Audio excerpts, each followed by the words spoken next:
रामकृष्णारी बघा आमचे गोरख दादा आपल्या ताडपत्रीला आमची ही गाडीची पडदी तयार होते. गाडीला स्वयंपाकासाठी पडदी असते की नाही, दोन बाजूला बांबू, ती सगळी तयारी चालू आहे. आणि आमचे हे गोरख दादा आहेत, हे ज्ञानेश्वर माऊली आहे गोतीशे, हे खास सेवेला नाशिकवरनं आले. तर खूप माऊली रामकृष्णारी तुम्हाला उदंड आयुष्य मिळो. आणि वहिनी माऊली या ना, विद्या माऊली या नाही ते, ह्या त्यांच्या बघा खांद्याला खांदा देऊन त्यांच्या सेवेला पूर्ण आपलं सहकार्य करणार आमच्या विद्याताई. विद्या माऊलीला रामकृष्णारी बोला. तर अशा प्रकारे आमचे हरिभक्त नाही पण होतील आता यावर्षी माळ घालतील ते.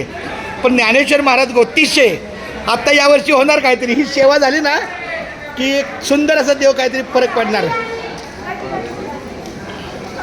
खूप छान माऊली रामकृष्णारी. हे बघा हे अशा पद्धतीने हे आता जसं शिकवलं मी तसंच चाललंय ना, जसा टाका मारायचा शिकवलं वगैरे. आणि ही आयडिया भारी, एक बोट बाहेर काढलं ही पाहिली म्हणजे उद्या बांबू टाकताना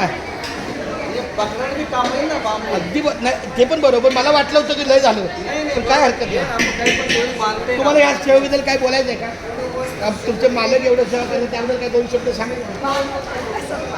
पण तुम्ही एवढं भजन अभंग नका बोलू. अहो यांचा धांडगा पाठात आहे. काकडा रोज 5 वाजता जाते, 8 वाजता ते हरिपाठात. तुमची दिंडी कुठे Alandi? Getup India, gateway of India Mumbai. नाही. आणि आळंदीला कुठे येते? आळंदीला माऊली संस्थान, तिथून बरोबर असते आमची इंद्रायणी नगर. हां हां हां, इंद्रायणी नगर. माऊली आज तुमच्या सेवेला माऊलीचा हात लागला त्यामुळे तुम्हाला काय इंद्रायणी नगर झालं. रामकृष्णारी तिथे ठिकाण कोणतं?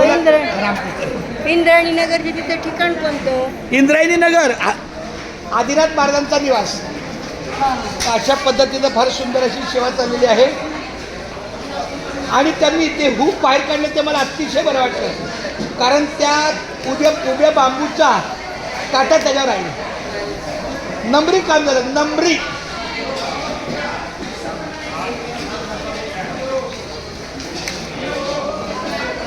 मध्ये पण करायची गरज नाही ना, मध्ये बांबू नको ना.